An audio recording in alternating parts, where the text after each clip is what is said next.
Welcome to Reddit Aliens. What's the most terrifying thing that you've seen in real life? Please remember to like, share, and subscribe. Not sure whether this makes me fortunate or unfortunate, but the most horrifying thing I've ever seen is completely imaginary. I was diagnosed as a paranoid schizophrenic at 14, although I first started showing early signs at 7. I hallucinate constantly, visually and audibly, and the actions of my visual hallucinations can cause me pain. I'd assume they can cause pleasant feelings from touch as well, but I've yet to experience that. The entire manifestation of my disease seems to be attempting to make me as miserable as possible, and is almost like another entity in my head. That being said, most of my visual hallucinations are human-like figures, entirely black and lacking any real defining features. They don't resemble anyone I know as far as I can tell. They do, however, seem to enjoy making me as uncomfortable as possible by just leering endlessly. They're always there, usually just watching me. It feels like I'm being criticized constantly on every movement, every action. It's made me incredibly self-conscious over the years.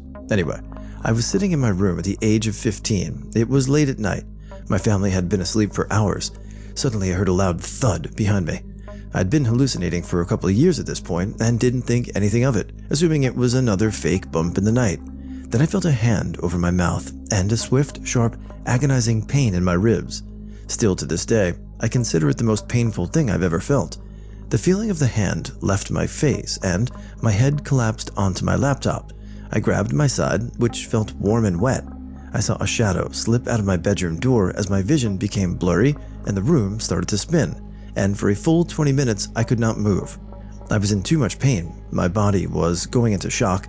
I managed to peek down at my side and it appeared I was bleeding heavily. I could feel the blood running down my body and hear it dripping onto the carpet. My mind was racing with thoughts of my family being murdered. I heard my dogs barking wildly, unable to get to the intruder as we'd installed a door at the end of the hallway to the back of the house so the cats could have some peace from them. My heart pounded louder than I could deal with. I heard screaming of how much of a failure I was, how I was a complete idiot, that it was all my fault that my family had been killed. Tears rolled down my face, and finally, I let out a scream of some sort. A few moments later, my sister opened my door, turned on the light, and the nightmare vanished. The pain in my ribs dulled significantly, but still burned. I lifted my head from my keyboard, and the pool of blood below me was gone. I pulled my hands from my side, and they were suddenly clean and dry. My sister looked at me with a worried expression, asking what was wrong, wondering why I was bawling and screaming at 2 a.m. I sobbed even harder, and all I could offer as an explanation was, "I'm just insane." That was the night I realized I would have to deal with this for the rest of my life, that I would experience traumas and stresses that never existed for the rest of my life, that I would question the motive and intention of every single person, relative or stranger, for the rest of my life. But hey, at least in the end, most of my fears and worries end up being made up. When I was younger, I kicked a ball over the fence of my dad's friend's house, and naturally I stepped on the fence and poked my head over to see how far it had gone. I saw a man a decent distance away in the backyard, so I called out asking if he could pass my ball back over, but he wasn't responding. So I asked my sister if I was seeing it right. She looked and thought it was a scarecrow. I went to tell my dad and his friend, and they looked at it and called out, but still nothing. They jumped the fence to check it out, and it turned out I was calling out to a man who had hung himself to pass my ball back over. Few cops, etc. came. That's about all there is to the story. It wasn't really scary, just creepy. I was pretty young, but it didn't really get to me or anything. I do remember it pretty decently though.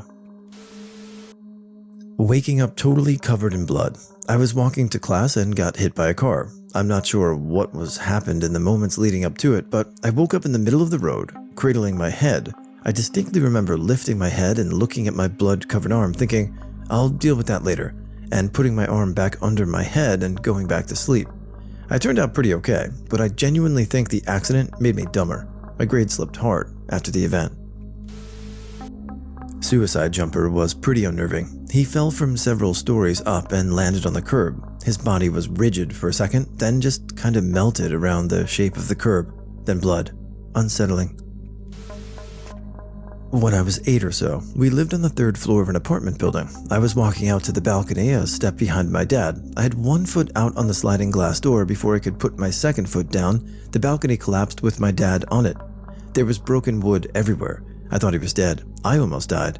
Good news, my dad lived, but his legs are messed up. It was the closest I've ever been to dying, and I thought I was watching my dad die. To be so young and to witness something like that, I'm sorry. Glad to hear your dad made it, and I hope he's doing better. A hand grenade flying through the passenger side window of my Humvee was already on edge to begin with. That was definitely the most terrifying thing I've ever experienced. Second most terrifying thing was the aftermath of said grenade. Lost a hand, broke both legs, missing part of my foot. Guess what I didn't lose? Consciousness. After seeing my hand missing and my feet and legs pretty much mangled, I definitely struggled to stay with it. I remember how either my brain or body or something made me feel like dying was okay. It was kind of a dreamy, peaceful feeling. That scared me. Worked as a healthcare security officer in a rather large locked psychiatric ward. One day I was leaving dispatch and happened to catch on our old black and white monitor a man sitting in the middle of the main floor. Something struck me as wrong. Suddenly I saw a black puddle beginning to form under the man. I go running up to the unit, and there sat a man in a puddle of blood. I called for backup, but he stood up and ran at me. I fought this guy for about 5 minutes, both of us covered in blood. His eyes were dead like a shark's. Turns out, he had sat in the floor and ripped out the stitches the ER had put in after a suicide attempt. When I was 17, I still lived at my mom's house. We were in a middle-class neighborhood, so it wasn't necessarily a bad area for the most part. I was taking out the garbage one night as the sun had just gone down. I walked the first garbage can out and these two men were arguing across the street. I walked back and got the second one. When I turned around, one of the men lifted a gun and shot the other in the head point blank. The man with the gun stared directly at me, then turned and fled. I was surprisingly calm about it until I was on the phone to the police. Then suddenly I started freaking out and panicking. As far as I know, they never caught the guy. My friend had an aneurysm while taking a leak. He had just smoked weed, and his wife ran to my house next door to get me and my other friends help. She refused to call the cops because the house smelled like pot. I found him pants down on the bathroom floor and screamed at her that she needed to call 911 now. So my friend and I dragged him out of the bathroom, shoved some ice down his pants, and I began CPR. First responders in order: EMT, cops, fire department. He wouldn't wake up, but he still had a pulse. I was hopeful. Found out only a bit later it was an aneurysm and he was brain dead when I was giving him CPR, and for months after. His wife kept him on life support and prayed and prayed. They finally took him off, but I heard third or fourth hand because I had transferred to university elsewhere. Halloween night, 2004. Mine wasn't so much seeing something as it was experiencing. When I was 11, my dad committed suicide, and I had absolutely no way of properly handling the situation. When I was told the news, I didn't even react. I just sat there quietly because my brain couldn't comprehend the idea that the man who was already my best friend decided to leave me behind. I made up all of these excuses in my head about what had really happened, the most realistic being that he had faked his own death and was just trying to get away from everything. Even his funeral didn't mean too much to me as he was cremated, so it fell into my story of him still being alive. It took me about 3 or 4 years to really understand everything, meaning that it clicked in my head. I started to notice all of the weird details that I hadn't realized when I was younger. Things like the time that I came downstairs and he was just sobbing for no reason, or the looks of devastation he would have on his face from time to time. Despite our family having fun at the amusement park, his suicide note topped it off, as I wasn't told that he had written one until around that time. He talked about how me and my sister were his world, and that he wished he could stay around and see us grow up, but the world was just too much for him. I learned that he was extremely bipolar, and that's why he would have those fits of rage, followed by sadness, that I had just deemed him personality. I ended up becoming extremely fearful that I would end up like he did, and am honestly still scared every time I get angry or sad. It wasn't something that was immediate, or something that you can see and quickly look away from. It was a realization that my best friend was so mentally ill that he could not stand to keep himself alive, and that's the scariest thing I could ever possibly imagine. Sorry. Losing a parent is a difficult part of life. but losing a parent and not having all the answers right away is tragic. I was driving on 35 a few years back at like 8 or 9 at night, and all of a sudden was at a complete stop.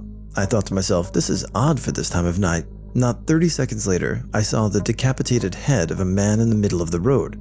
His eyes were facing the car to the left of me, and the lady in the car was freaking out. His wife's body was split into two by the guardrail. I will never even think about getting on a motorcycle for the rest of my life. Came from seeing a movie at the mall with my 2 teenage sons. We had arrived separately and parked our cars in different sections of the lot. After leaving the movie, I was driving up a ramp and saw peripherally my son's car with the front end smashed in and smoke coming from the front. I quickly U-turned, and as I drove towards them, I could see my older son, the driver, 17 years old, standing outside of the passenger door with my younger son, his brother, 14 years old, in his arms. The passenger airbag had deployed, so the 14-year-old had a nasty scrape on his face from it, but thankfully they were both okay. I hope I never feel fear like that again, ever. Seeing someone get hit by a car. I was maybe around 10 or so, and I was being driven to the doctor's office for a checkup when we stopped at a stoplight. There was a guy crossing the street to my left who looked down the road and started running across the crosswalk. Next thing I knew, a car drove through the light and slammed into him, launching him straight in the air, whereby he landed on the ground with a loud thud. Looking at him, there was no movement whatsoever. He was just lying there, inert on the road. Luckily, we were just down the road from a hospital, and there was a cop right across the street. We drove off from the scene with the woman who hit him in absolute hysterics. The thing that sticks with me the most is the sound of the car hitting him and the oomph he made when it hit. Catching a methed out young woman rummaging through tools in my dad's garage. The face she gave me when she realized a larger male had confronted her in a confined space was one of pure terror, and she was ready to claw my eyes out to survive what she most likely perceived as a threat. When she turned to run out of the garage, my police officer dad caught her by the arm and held her down until the police arrived. Watching her fight, beg, and plead that we won't rape her or kidnap her was pretty heartbreaking when we had the best intentions in mind of getting professionals to handle her drug-infused meltdown. The struggle was strong enough that we decided we should handcuff her to keep her from hurting herself on us. Come to find out later, she was on the run and being chased by police because she thought she was being chased and in danger of being kidnapped inside a hotel. We were her worst nightmare in her mind, and it sure as hell looked like it. When I was around 15 years old, I lived with my Vietnam vet dad on a pretty busy street in East LA. Car crashes were fairly common. You hear a screech, crunch, then you get the cordless phone, this was 1995, and some towels, walk outside, make sure everyone is okay, and call 911.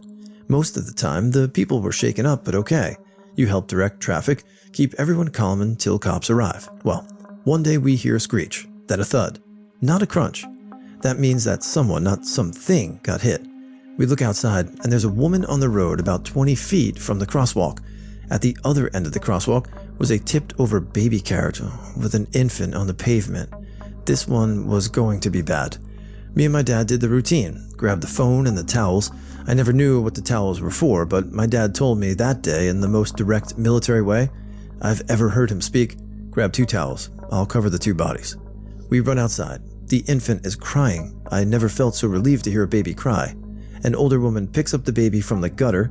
My dad starts on her about moving injured people, but she saw the accident go down. The woman was crossing the street, pushing the baby carriage, saw the car coming, pushed the stroller toward the curb, and took the full force of the car. Hero. The stroller rolled to the curb and tipped the baby onto the asphalt. We didn't know if the baby was 100% okay to be picked up, but we had another person to look at. The woman is alive, but beaten up pretty bad. She was missing teeth and bleeding from her mouth. Her knees and shins were scraped up so bad we could see bones. Her arm looked broken. She was aware and crying. My dad told her not to move and told all the bystanders not to move her. The whole time, I'm on the phone with 911, relaying information that he's telling me. Her boyfriend shows up. He's a fully tatted gang member, crying like a baby, shoving people aside to get to his girlfriend. My dad stops him, but instead of saying, "You can't," he said, "Hold her left hand." The guy drops to his knees and holds her hand until an ambulance arrives. We didn't need to use the towels that day. We got word later on that she had a broken arm and shoulder, but she and the baby were going to be fine. Later on in life, I moved to an apartment right on Sunset Boulevard in the Junction, and once again car crashes became normal. I go through the motions that my dad taught me. But one morning a large pickup T-boned a sedan with 4 people making a left turn. I had to use my towels that day. A mother saving her child's life, putting hers at risk. You want to talk about unconditional love? There you go. When I was about 10, I saw a man fall from a ladder and die. In Cincinnati, Ohio, some of the hills are ridiculously steep, and the buildings are tall to accommodate. The man had to be up 4 stories or more. I don't know, I was young. My half-sister was driving. She's 13 years older than me, and she was crying her eyes out. I didn't really understand what I had seen. He was up in the ladder. There was a flash. I later learned was him hitting a wire, and that's why his ladder shot out, and he landed in the street. Not sure if being electrocuted killed him or the fall. I witnessed a friend die when I was a kid. I've posted this story on Reddit in the past, so forgive me if you have already seen it. My friend and I used to play by this creek. My cousin's house backed up to the woods, and the creek was about a mile deep behind their home. We played there pretty much every day during the summer. One thing we used to do was swing from one side to the other with a swing we made. One day we were swinging, and one of our buddies, Josh, slipped. It wasn't super uncommon to slip. You usually just fell in the creek, got wet, and went home and changed later. This time was different. Josh fell backwards and ended up hitting his head perfectly on these large rocks that were by the edge of the creek. The impact was so bad, and he was bleeding profusely. My brother jumped in to make sure he didn't drown. I ended up running back to my aunt's house with one of my cousins and a friend. My brother, other cousin, and another friend stayed back. We got help, but it was too late by that point. It was just a freak accident. We fell so many times off that stupid swing, and nothing ever happened. He just fell wrong that day, and it ended his life. I could hear his parents' screams from my aunt's backyard when they got back there. It was awful. I still can't watch movies that involve kids dying, and as a dad now, I can't imagine letting your child out to play and then finding out they died. It has made me realize that life is short and accidents can happen anywhere, so it has actually made me less overprotective when it comes to my own kids. That experience changed me as a person. Note, this occurred in 1995. For the young ones out there, this was before cell phones were mainstream. I was 11, and we were all between the ages of 11 and 13, so we probably wouldn't have cell phones even if they were big. Having a phone wouldn't have saved my friend, but I figured I should explain why we had to run a mile to get any help.